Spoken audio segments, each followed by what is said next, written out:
तो revision of this chapter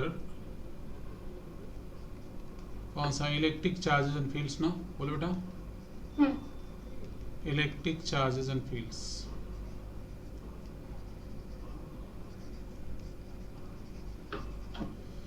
इसमें एक सबसे पहला इंपॉर्टेंट फार्मूला है क्वांटाइजेशन ऑफ चार्ज का, याद है? Yes, sir. तो क्वांटाइजेशन ऑफ चार्ज का फार्मूला क्या है, Q इक्वल टू एन। तो इस पर जो भी प्रॉब्लम कराए गए हैं उसको करना है। इसमें Q नेट चार्ज है, बोलो बेटा Q क्या है, net charge. Yes, sir. N क्या था, नंबर ऑफ इलेक्ट्रॉन ट्रांसफर्ड, बोलो बेटा। और E charge on an electron. और E को इलेक्ट्रॉनिक चार्ज बोलते हैं, जिसकी वैल्यू होती है 1.6 इंटू 10⁻⁻19 कूलम। तो ये चार्ज ऑन इलेक्ट्रॉन नहीं बोलेंगे, इसको इलेक्ट्रॉनिक चार्ज बोलते हैं। चार्ज ऑन इलेक्ट्रॉन माइनस ही होता है, चार्ज ऑन प्रोटॉन प्लस ही होता है। खाली जब E लिखा है तो इसको इलेक्ट्रॉनिक चार्ज, इलेक्ट्रॉनिक चार्ज भी बोलते हैं, बेसिक चार्ज भी बोलते हैं, फंडामेंटल चार्ज भी बोलते हैं, मिनिमम पॉसिबल चार्ज। मैंने लिखा है। ठीक है। अच्छा, चार्ज की अदर प्रॉपर्टी भी पढ़ लेना कि चार्ज जो है कंजर्व होता है, एडिटिव इन नेचर होता है, लाइक चार्ज रिपेल करते हैं, ठीक है। और चार्ज इनवेरिएंट होता है, ठीक है ना, मतलब मोशन का इफेक्ट नहीं पड़ता है। फिर इसमें एक टॉपिक आपको पढ़ाया गया था कूलम्स लॉ, है ना? Yes sir. तो कूलम्स लॉ में ये बताया गया था कि अगर दो चार्ज Q1 Q2 हैं, r डिस्टेंस पर हैं, तो उनके बीच में फोर्स के ये फार्मूले होंगे फ्री स्पेस में, जो तीनों लिखे हुए हैं, बोलो। Yes sir. स्मॉल के प्रोपोर्शनैलिटी कांस्टेंट होता है, जिसकी वैल्यू 9 × 10⁻9 होती है, और यही वैल्यू 1/4π0 के इक्वल होती है। तीनों फार्मूले फ्री स्पेस में यूज करने हैं। और फ्री स्पेस में बता चुके हैं एयर या वैक्यूम, याद है ना? एयर या वैक्यूम, यस सर। एयर या वैक्यूम, बोलो बेटा। Yes sir. ठीक, तो ये हो गया कूलम्स लॉ। अच्छा, ये हो गया जब दोनों चार्ज के बीच में कोई मीडियम हो, बोलो बेटा। पेपर हो, वैक्स हो, ऑयल हो, वाटर हो, तो उस कंडीशन में ये तीनों फार्मूले यूज होंगे। ये तीनों फार्मूले जो है ना बेटा, कब यूज होंगे, इन अ मीडियम, इन अ। तो डाइलेक्ट्रिक कांस्टेंट की वैल्यूज भी तो होती है, जैसे 81 वाटर के लिए। हाँ, मैं लिख दे रहा हूँ। मेटल के लिए 1। ठीक है, तो मीडियम आते ही एक फार्मूला हो गया 1/4π Q1 Q2 r²। इसमें इस एप्सिलॉन को एब्सोल्यूट परमिटिविटी कहते हैं या परमिटिविटी ऑफ मीडियम कहते हैं, सुने बेटा, ठीक है। और ये एप्सिलॉन नॉट के इक्वल होता है, यही epsilon naught into epsilon r के इक्वल होता है, समझ रहे ना बेटा, ठीक है। तो इनको आपस में कंपेयर करके दिस इक्वल टू दिस कर दिया गया, बोलो बेटा। तो epsilon equal to epsilon naught के equal to epsilon naught into epsilon r। इसके सारे वेरिएबल फिर से सुन लो क्या क्या है। इसको एब्सोल्यूट परमिटिविटी कहते हैं या परमिटिविटी ऑफ मीडियम कहते हैं। ये परमिटिविटी ऑफ फ्री स्पेस है, नहीं है, ये डाइलेक्ट्रिक कांस्टेंट है, और ये रिलेटिव परमिटिविटी है, ठीक। डाइलेक्ट्रिक कांस्टेंट के और relative permittivity both are same, यहाँ लिखा हुआ है ना, बोलो, ठीक है।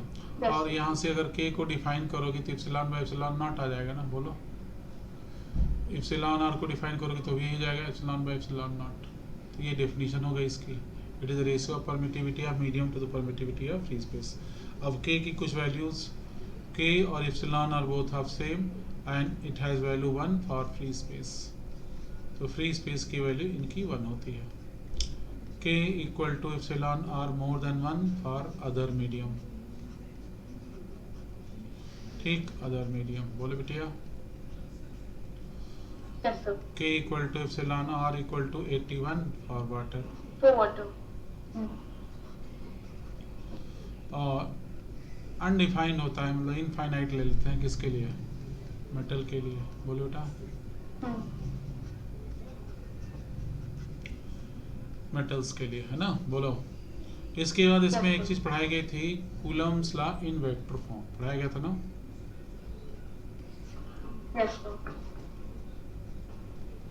Coulomb's law in vector form, उसमें भी दो फार्मूले बताए थे, एक फॉर लाइक चार्जेस, दूसरा फॉर अनलाइक चार्जेस, बोलो बेटा। तो पहले है फॉर लाइक चार्जेस, तो एक चार्ज Q1, दूसरा charge Q2, distance R, charge number 1, charge number 2। ठीक है, यहाँ पर फोर्स ऑन 1 ड्यू टू 2 इधर लगता है,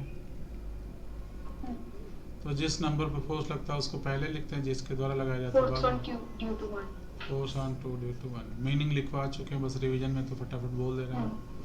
फार्मूला ये बताया था F12 का, small k Q1 Q2 by r cube, और इस फोर्स का डायरेक्शन 2 से 1 की तरफ आने पर मिल रहा है ना, बोले बेटा। तो यहाँ पर R21 लिखा था, और इसकी मीनिंग भी लिखनी थी कि R21 एक वेक्टर है जिसका डायरेक्शन वेक्टर 2 से चार्ज 2 से 1 की तरफ है। F21 सुन रहे बेटा, स्मॉल के बहुत फास्ट तो नहीं हो रहा ना, समझ में आ रहा ना? नहीं सर।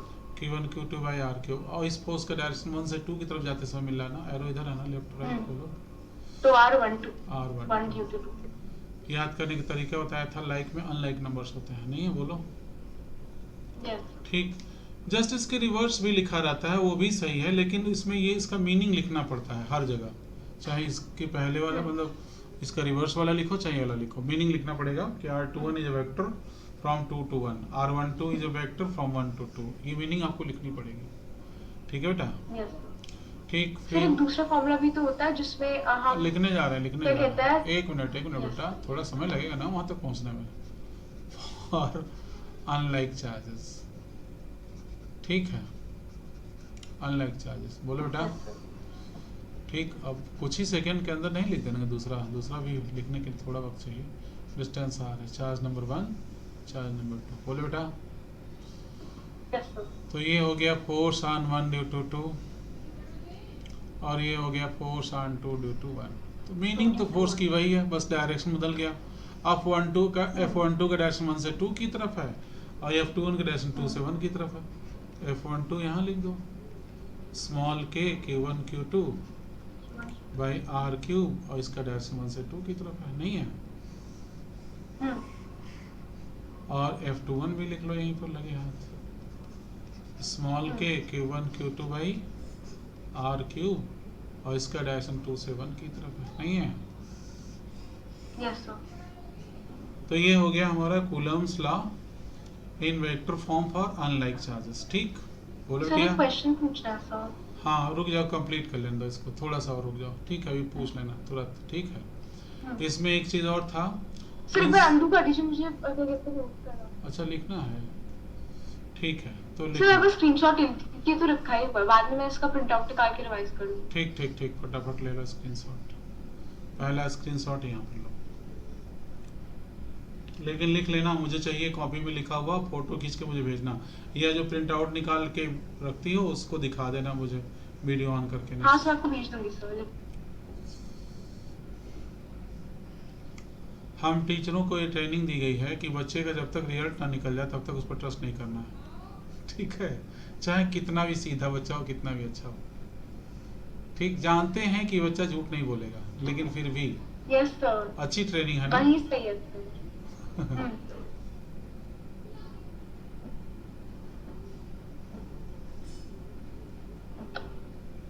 आई थिंक ले लिया होगा सारा।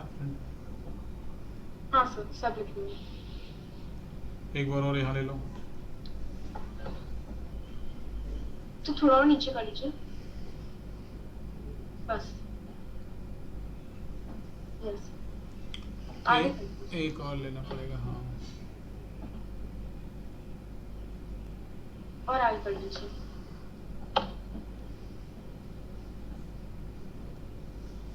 डन, तो रेज कर दें। तो इसका एक टॉपिक और है, वो है principle of superposition of forces.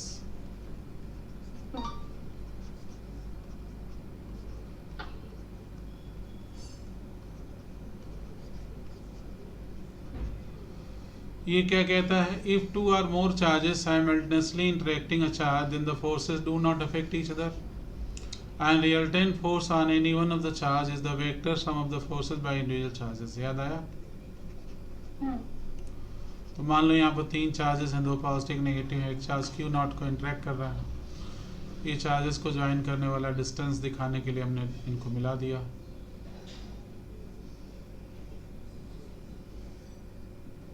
ठीक है बेटा। Yes, तो यहाँ पर चार्ज क्यू नॉट पर एक फोर्स ये लगेगा, फोर्स ऑन 0 ड्यू टू 1, एक फोर्स ये लगेगा, फोर्स ऑन 0 ड्यू टू 2 लगेगा ना, और एक फोर्स इधर लगेगा, फोर्स ऑन 0 ड्यू टू 3। तो ये प्रिंसिपल ये कहता है कि these forces do not affect each other and resultant force on this charge 0 is the vector sum of the forces by individual charges. याद आया? ठीक, अगर और भी चार्जेस हो ना तो प्लस एंड सो ऑन भी कर सकते हैं, पर है नहीं तो बस 3 ही लिख के रहने देंगे। ठीक, क्लियर हो गया बेटा?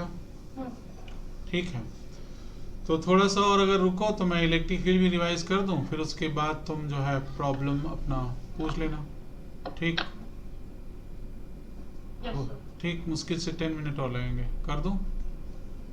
हाँ सर, आराम से। ठीक है, ओके। इसका स्क्रीनशॉट ले लिया? हाँ सर। ठीक है, इसके बाद पढ़ाया था मैंने। एक मिनट सर, वो स्क्रीनशॉट डिलीट हो गया सर, बैक कर लीजिए। अच्छा अच्छा,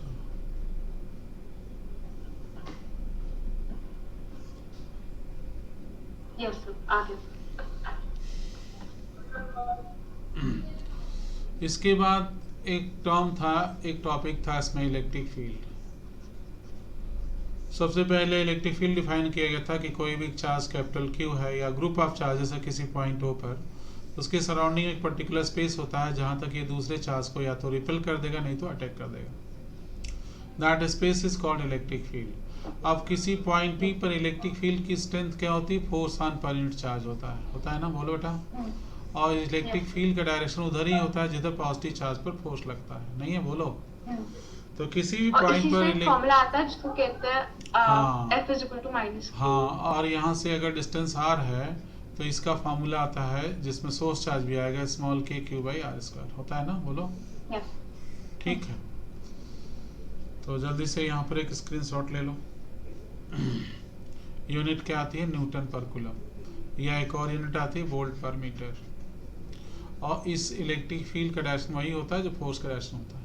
ठीक है ना बेटा? ठीक है, इसके बाद electric lines of forces draw की गई थी, याद है? तो electric lines of forces draw की गई थी जिनकी डेफिनेशन बताई गई थी कि these are the imaginary smooth curves along which an isolated free positive charge moves. तो एक पॉजिटिव चार्ज के कारण इलेक्ट्रिक फोर्सेस ऐसे थी। ठीक है ना? आप ध्यान से पढ़ोगे ना बेटा तो 80% थ्योरी फार्मूला, ठीक, और ये छोटे मोटे कॉन्सेप्ट आपको क्लास में याद हो जाएंगे। ठीक ना? रिवीजन होते होते सब याद हो जाएंगे। ठीक है ना? बस आपको बैठ के न्यूमेरिकल करने हैं। अब न्यूमेरिकल से डरना नहीं है, किसी भी तरीके से अपने डर को खत्म करना है। ठीक है ना बेटा? ठीक, जितना उलझती हो उलझो, ठीक, उलझोगी तभी पूछोगी तो मुझे प्रॉब्लम समझ में आएगा तुम्हारा प्रॉब्लम क्या है। सर बहुत टाइम लग जाता है। नहीं, लगाओ लगाओ बेटा, लगाओ। ठीक है ना? शुरुआत के 4 चैप्टर में लगेगा, तुम्हारी एलिमेंट्री मैथमेटिक्स की वीकनेस दूर हो जाएगी, उसके बाद तुम्हारी स्पीड बढ़ जाएगी। ठीक है ना? परेशान ना हो, बिल्कुल लगाओ टाइम। ठीक है ना? अच्छा, कैलकुलेटर तो वैसे भी यूज कर सकते हैं ना? हाँ, क्या बोली हो? फिर से बोल दो एक बार और। कैलकुलेटर से यूज कर सकते हैं? हाँ, ISC में अलाउड है। ठीक है, जब नीट के लिए प्योरली पढ़ना तो 2-3 महीने छोड़ देना। इलेक्ट्रिक डाइपोल के कारण इलेक्ट्रिक लाइन फोर्सेस ड्रॉ करते हैं। पॉजिटिव टेस्ट चार्ज रखा, यहाँ गया, यहाँ रखोगे इधर जाएगा, यहाँ रखोगे पॉजिटिव टेस्ट चार्ज इधर आएगा। मतलब इलेक्ट्रिक लाइंस ऑफ फोर्स को ड्रॉ करने के लिए आपको, या कहीं पर भी इलेक्ट्रिक फील्ड का डायरेक्शन जानने के लिए आपको पॉजिटिव टेस्ट चार्ज रखना है। यहाँ रखोगे तो ये रिपल करेगा, अटैक करेगा। यहाँ भी रखोगे तो ऐसे आएगा, नहीं आएगा? बोलो बेटा। यहाँ भी रखोगे तो ऐसे आएगा, यहाँ भी रखोगे तो ऐसे आएगा, आएगा ना? बोलो। Equal number of lines enter करके चार्ज को लीव करती है। हाँ, ठीक, जब चार्जेस इक्वल अपोजिट होते हैं तब। तो इसको इलेक्ट्रिक डाइपोल कहते हैं ना। इस चार्ज को हम Q लेस देन 0 लिख सकते हैं ना बेटा? यस। और इस चार्ज को Q मोर देन 0 लिख सकते हैं ना? ठीक, ठीक, तो एक स्क्रीनशॉट ले लो यहाँ पर, फट से हम आगे बढ़े। सर एक क्वेश्चन था मुझे। सर इलेक्ट्रिक डाइपोल का जो हमने वो बनाया है, क्या कहते हैं, डायग्राम उसको, कि सर हमने तो पढ़ा है कि माइनस से प्लस, मतलब नेगेटिव टू पॉजिटिव चार्ज का डायरेक्शन, मतलब इलेक्ट्रिक फील्ड का डायरेक्शन होता है ना लाइन से। डाइपोल मोमेंट का पढ़ा है बेटा, इतना मत जल्दी भूलो। डाइपोल मोमेंट का डायरेक्शन नेगेटिव से पॉजिटिव होता है। ठीक है, इतना बोलोगी तो कैसे काम चलेगा। Electric lines of forces, electric lines of forces draw कर रहे हैं हम लोग, डाइपोल मोमेंट का डायरेक्शन नहीं बता रहे हैं। मैं कंफ्यूज जाती हो जाती हूँ ना, बोलो हो गई थी, ठीक है ना। हो जाती है बोलोगे तो अपने आप को मान लोगे कि हम हो जाते हैं, ठीक है ना। हो गई थी बस, ठीक है, बता दिया। ठीक, ओके, गुड। तो इसका स्क्रीनशॉट ले लिया सर। सब एक साथ दिख रहा है, चाहो तो एक बार और ले लो। बढ़े आगे, बोले बिटिया। Yes sir. दो इक्वल पॉजिटिव चार्जेस हैं, इनके कारण इलेक्ट्रिक लाइन से फोर्सेस ड्रॉ करनी है। पॉजिटिव टेस्ट चार्ज रखो, दे जाएंगे ना दोनों दूर दूर। यहाँ रखोगे तो ऐसे दोनों रिपल करेंगे ना। यस सर, रिपेल हो जाएंगे। बीच में नल पॉइंट मिलता है ना, जहाँ टेस्ट कहीं नहीं जाता है टेस्ट चार्ज। तो हर बार रखना होता है पॉजिटिव टेस्ट चार्ज, और देखना होता है कि वो किधर जा रहा है। जिधर जा रहा है उधर एक लाइन खींच के एरो बना दो, बन गई इलेक्ट्रिक लाइंस ऑफ फोर्सेस। ठीक, क्लियर हो गया ये। Yes sir. दो इक्वल नेगेटिव चार्ज का अगर ड्रॉ करोगे तो कैसे बनेगा बताओ। सेम बनेगा ना, लाइन उसकी तरफ होगी ना। बोलो पॉजिटिव टेस्ट चार्ज यहाँ रखो, अटैक्ट हो जाएगा ना। यहाँ रखोगे अटैक्ट हो जाएगा ना, बोलो बेटा। Yes sir. यहाँ रखो, ठीक। तो ये दोनों के इन्फ्लुएंस में ऐसे आएगा, नहीं आएगा बोलो। क्योंकि वो ट्रैप्ड होगा test charge. Test positive charge. तो इलेक्ट्रिक लाइंस ऑफ फोर्सेस को ड्रॉ करने के लिए हर बार हमें पॉजिटिव टेस्ट चार्ज रखना है।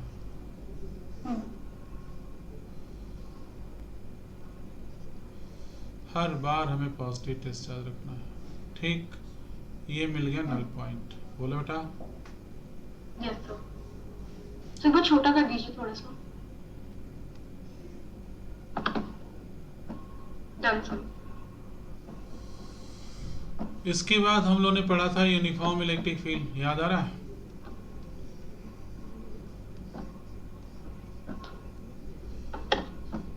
कि हमारे पास एक मेटल की सीट है ऐसी, और इस पर एक साइड में या दोनों साइड में हमने चार्जेस दे दिए। Yes sir, positive charges.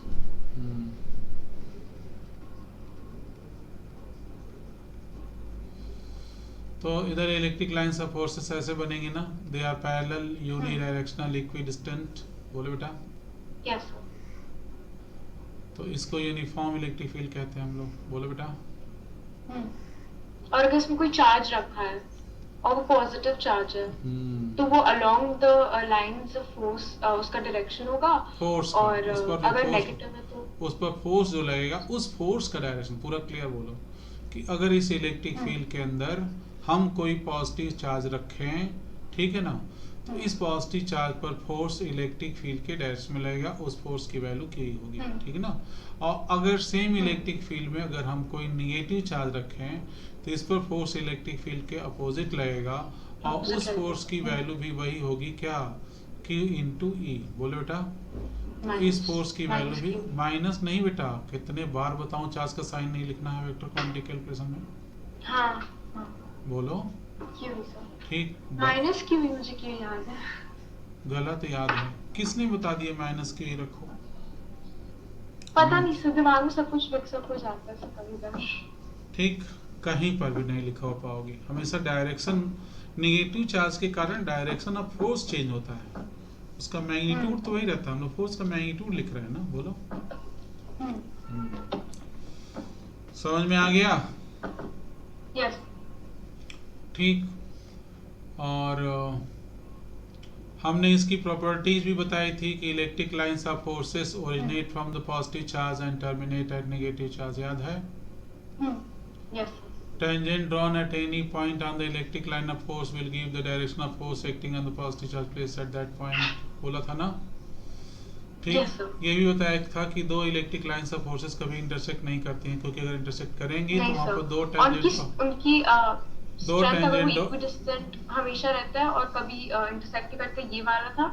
और जितना पास हम रहेंगे इलेक्ट्रिक फील्ड जहाँ से जनरेट हो रहा है, उतनी ज्यादा स्ट्रॉन्ग पास इलेक्ट्रिक फील्ड की लाइंस होंगी, उससे डिटरमिन होता है कितना स्ट्रॉन्ग इलेक्ट्रिक फील्ड है। Good good good good. अच्छा, मैं ये बोल रहा था कि कोई भी दो इलेक्ट्रिक लाइन ऑफ फोर्स अगर किसी पॉइंट पर इंटरसेक्ट करती हैं, इसका मतलब वहाँ दो टेंजेंट ड्रॉ कर सकते हैं, और ये दो टेंजेंट एक ही पॉइंट पर लगने वाले दो फोर्स को रिप्रेजेंट करेंगे, दो रिजल्टेंट फोर्स को रिप्रेजेंट करेंगे, जो इम्पॉसिबल है ना बेटा, ठीक है ना। और इलेक्ट्रिक लाइंस ऑफ फोर्स की एक टेंडेंसी होती है, दे बिहेव्स लाइक स्ट्रेच्ड स्ट्रिंग, खिंचे हुए तार की तरह से व्यवहार करती है, याद है ना। Yes sir. ठीक, कुछ बुक राइटर लिखते हैं तो खिंचे मुझे हुए। समझ में नहीं आया कि इसको खिंचे हुए तार की तरह क्यों कहते हैं।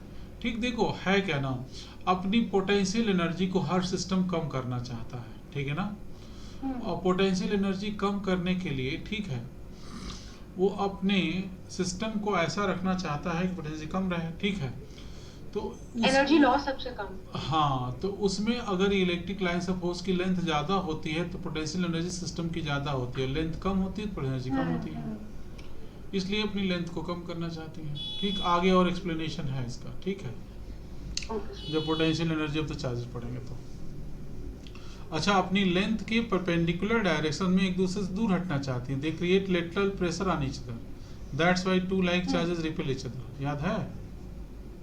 Yes, बोलो बेटा, लेंथ के परपेंडिकुलर डायरेक्शन में एक दूसरे पर लेटरल प्रेशर क्रिएट करते हैं, यहाँ पर ऐसे बोलो, that's why two like charges repel each other, समझ में आया बेटा।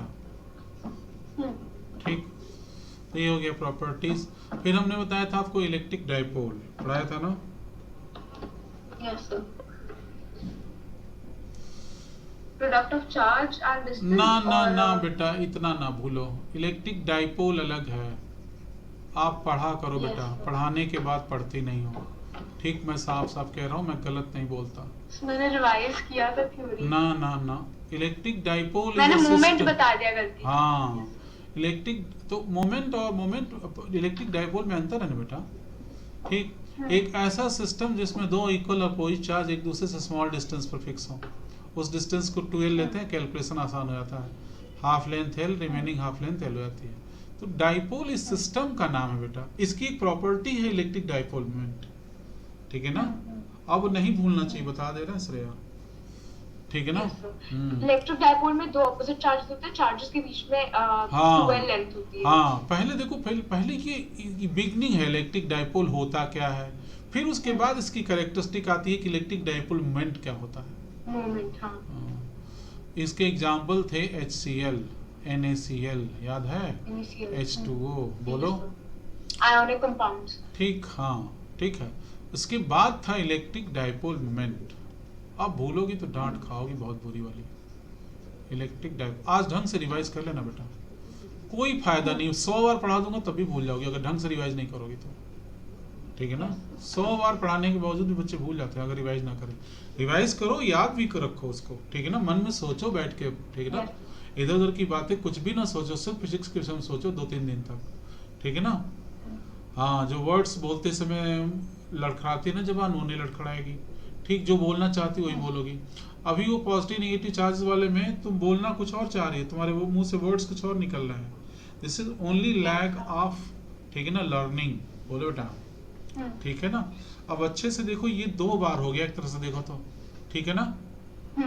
ठीक, तो इसको अच्छे से रिवाइज कर लेना, ठीक, बहुत अच्छे से रिवाइज कर लेना। तो यहाँ पर एक चार्ज -q है, ये +q है, लेंथ 2l है, ठीक है। तो electric dipole moment is the product of charge and distance between the charges, ठीक है ना। तो इसको हम लोग 2ql लिखते हैं, यूनिट कूलम मीटर होती है, डायरेक्शन नेगेटिव टू पॉजिटिव होता है, ठीक। अब इलेक्ट्रिक डाइपोल मोमेंट का डायरेक्शन होता है नेगेटिव से पॉजिटिव। इलेक्ट्रिक फील्ड से कंफ्यूज करोगे तो डांट खाओगे। इलेक्ट्रिक फील्ड के लिए पॉजिटिव टेस्ट चार्ज रखते हैं, और इसका डायरेक्शन मैंने बोला था कि डिस्कस करूंगा मैं अगले चैप्टर में, अगले 3rd चैप्टर में, है ना, कि why it's taken like this, है ना। समझ में आ गया बेटा, बोलो। यस सर, सो ऊपर कर दीजिए हल्का सा। यस सर, ओके, ठीक है। जानती हो, टीचर तब तक अच्छा रखता है बच्चों को जब तक टीचर पूछता नहीं है, ठीक है ना। नहीं सर, मैं तो चाहती हूँ कि मेरे को सब कुछ याद रहे, लेकिन हाँ, नहीं याद रहेगा, अब तुमको याद रहेगा, डांट खाई हो ना आज, देखना अगले टर्म पे याद रहेगा। इरेज कर दो इसको। Yes sir. नेक्स्ट है torque on an electric dipole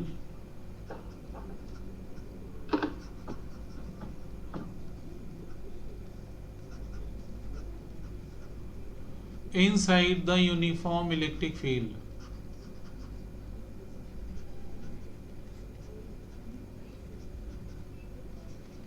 Inside the uniform electric field.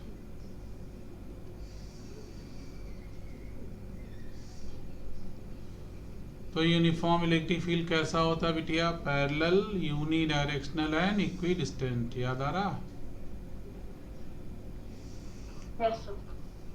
तो ये हमने बना लिया यूनिफॉर्म इलेक्ट्रिक फील्ड।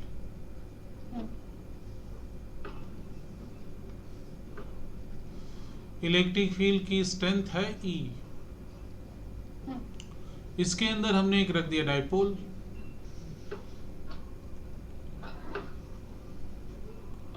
जिसमें एक चार्ज होता है -Q और दूसरा क्या होता है +Q। याद है? Positive. लेंथ 12 और डाइपोल में P नेगेटिव से positive, it is making some angle theta with E।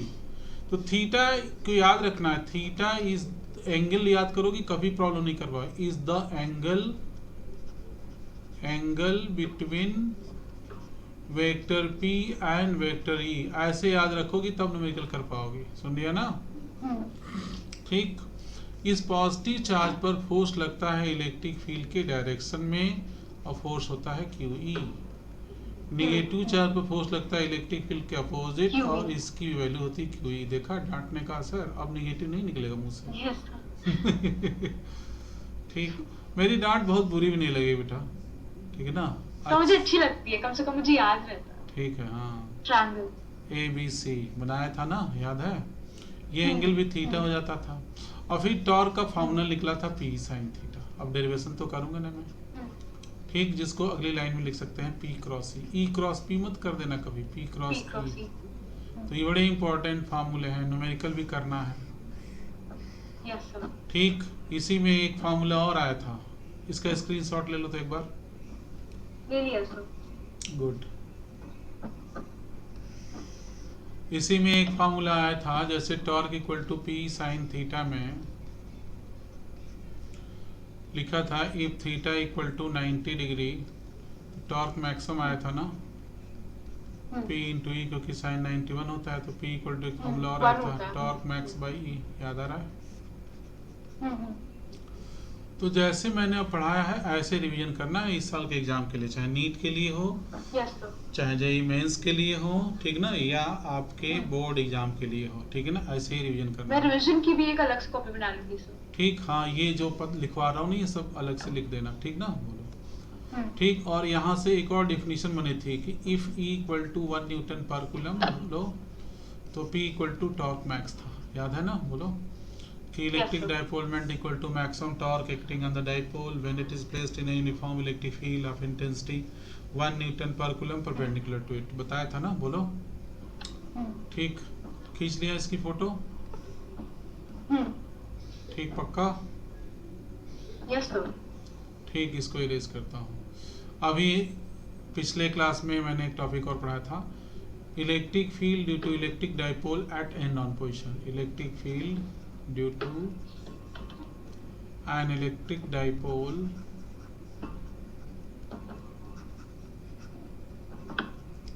at end on position।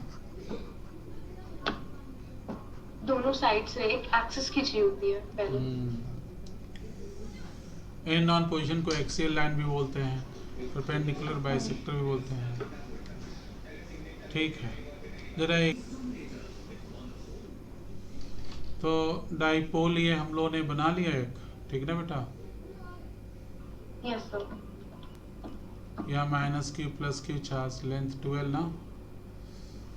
ठीक। सेंटर से बोलो।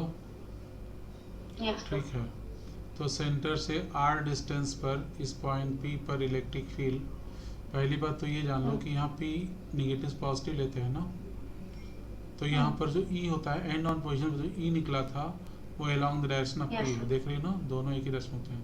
और इसकी वैल्यू निकली थी स्मॉल k 2p/r³। याद है? इस केस में E अलोंग P है, नहीं है? बोलो। Yes sir. और दूसरे केस में अंदर होगा। और ब्रॉड साइड में इसके अपोजिट होता है, अंदर नहीं बोलोगी इसको, क्या बोलोगी? At broad side. तो शॉर्ट में लिख दूं at broad side. Yes sir. तो एट ब्रॉड साइड पर था कि ये हमारा डाइपोल बन गया, और ब्रॉड साइड करते समय हमने प्लस क्यू यहाँ माइनस क्यू यहाँ लिख दिया था, सेंटर सी ये पॉइंट था। बोलो पी का direction negative positive, left to right to left होगा, और ई समय ऐसे था, एंटी पैरेलल था, Yes. नहीं था। और वैल्यू कितनी थी? स्मॉल के पी बाई आर क्यू। बोलो बेटा। So this is all about, ऊपर कर लीजिए। ठीक है, intensity of electric field due to electric dipole at end on end at broad side. बोलो बेटा। सर नीचे। ठीक है बेटा, कल जो है, ठीक है, देखते हैं कोई टाइम फिक्स करेंगे, थोड़ा लंबा क्लास करेंगे कल, ठीक है। Yes sir.